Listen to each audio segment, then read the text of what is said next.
சென்னையை அடுத்த புழல் பகுதியில் பட்டாக்கத்தியுடன் சுற்றித் திரிந்த 4 பேரை போலீசார் கைது செய்தனர். கதிர்வேடு மேம்பாலம் பகுதியில் ரோந்து சென்ற போலீசார் சந்தேகத்திற்கிடமாக சுற்றிய 4 பேரை பிடித்து விசாரித்துள்ளனர். அதில் பூந்தமல்லி அருகே ஒரு வீட்டில் குடியிருப்பவர்களை காலி செய்ய 4 பேரும் கூலிப்படையாக செல்ல திட்டமிட்டிருந்தது தெரியவந்தது. இதையடுத்து 4 பேரையும் கைது செய்து போலீசார் விசாரித்து வருகின்றனர். விருதுநகர் மாவட்டம் சிறைவில்லிபுத்தூரில் கஞ்சா விற்பனையில் ஈடுபட்ட 89 வயது மூதாட்டி கைது செய்யப்பட்டார். முத்தம்மாள் என்பவர் மங்காபுரம் பகுதியில் பள்ளி மாணவர்கள், கல்லூரி மாணவர்களை குறிவைத்து கஞ்சா விற்பனையில் ஈடுபட்டு வந்தார். ரோந்து பணியில் இருந்த காவலர்கள் மூதாட்டி முத்தம்மாளிடம் இருந்து 900 கிராம் கஞ்சாவை பறிமுதல் செய்து நீதிமன்றத்தில் ஆஜர்படுத்தி சிறையில் அடைத்தனர். முத்தம்மாள் மீது 15க்கும் மேற்பட்ட கஞ்சா வழக்குகள் நிலுவையில் உள்ளது குறிப்பிடத்தக்கது.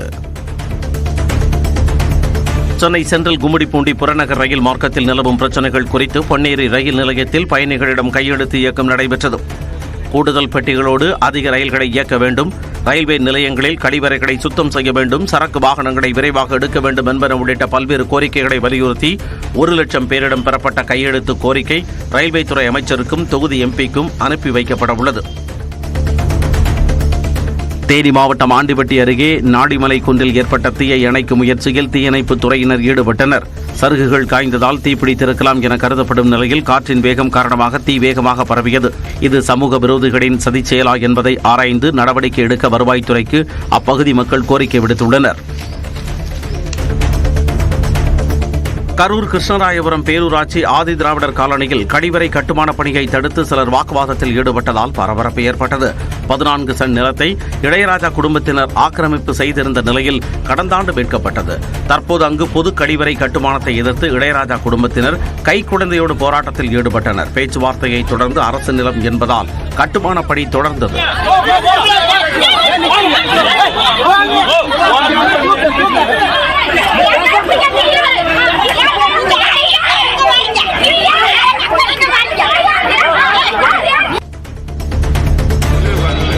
திண்டுக்கல்லில் வழக்கறிஞரை அமைச்சர் ஐ பெரியசாமியின் மெய்காப்பாளர் தாக்கியதாக கூறி சக வழக்கறிஞர்கள் சாலை மறியலில் ஈடுபட்டனர். பழைய நீதிமன்ற அலுவலகம் முன்பாக திமுக நிர்வாகிகளின் செயல் வீரர்கள் கூட்டம் நடைபெற்றது.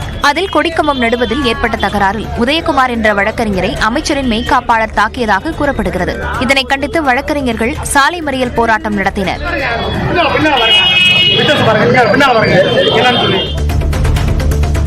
காஞ்சிபுரம் மாவட்டம் தேனம்பாக்கம் அருகே சாலை வளைவில் அதிவேகமாக திரும்பிய டிப்பர் லாரி கட்டுப்பாட்டை இழந்து சாலையில் கவிழ்ந்தது. மாகரல் பகுதியில் இருந்து அதிக அளவிலான ஜல்லிக்கற்களை ஏற்றிக்கொண்டு செங்கல்பட்டு சென்ற லாரி கட்டுப்பாட்டை இழந்து விபத்துக்குள்ளானது.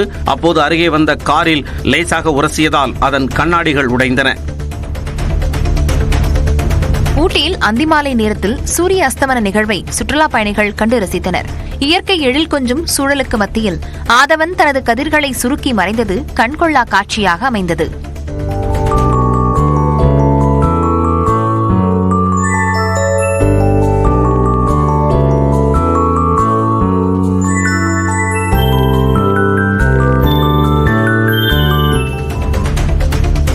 நாகப்பட்டினம் மாவட்டம் வேளாங்கண்ணியை அடுத்த விழுந்தமாவடி கடற்கரையில் இறந்த நிலையில் டால்பின் கரை ஒதுங்கியது. இறந்த டால்பின் 5 அடி நீளமும் 300 கிலோ எடை கொண்டதாகவும் இருந்த நிலையில் பாறை அல்லது அப்பகுதியில் சென்ற கப்பல் மீது மோதி உயிரிழந்திருக்கலாம் என கூறப்படுகிறது. அடிக்கடி இப்பகுதியில் ஆமை, திமிங்கலம் உள்ளிட்ட கடல்வாழ் உயிரினங்கள் இறந்து கரை ஒதுங்குவது மக்களிடையே அச்சத்தை ஏற்படுத்தியுள்ளது. மகா கும்பமேளாவில் பங்கேற்க லட்சக்கணக்கான மக்கள் திரண்டு வருவதால் பிரயாக்ராஜின் நைனி பாலத்தில் கடுமையான போக்குவரத்து நெரிசல் ஏற்பட்டது. திரிவேணி சங்கமத்தில் புனித நீராட நாள்தோறும் ஏராளமான மக்கள் உத்தரப்பிரதேச மாநிலம் பிரயாக்ராஜில் குவிந்து வருகின்றனர். கட்டுக்கிடங்காத கூட்டம் ஒரே நேரத்தில் குவிந்ததால் நெரிசலில் சிக்கிய வாகனங்கள் ஊர்ந்தபடி சென்றன.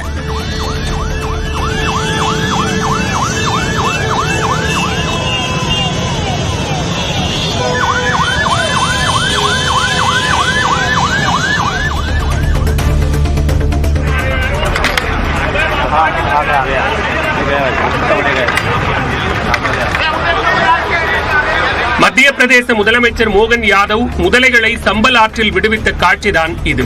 அழிந்து வரும் உயிரினங்கள் மற்றும் வன விலங்குகளை பாதுகாக்க மத்திய பிரதேச அரசு பல்வேறு நடவடிக்கைகளை எடுத்து வருகிறது.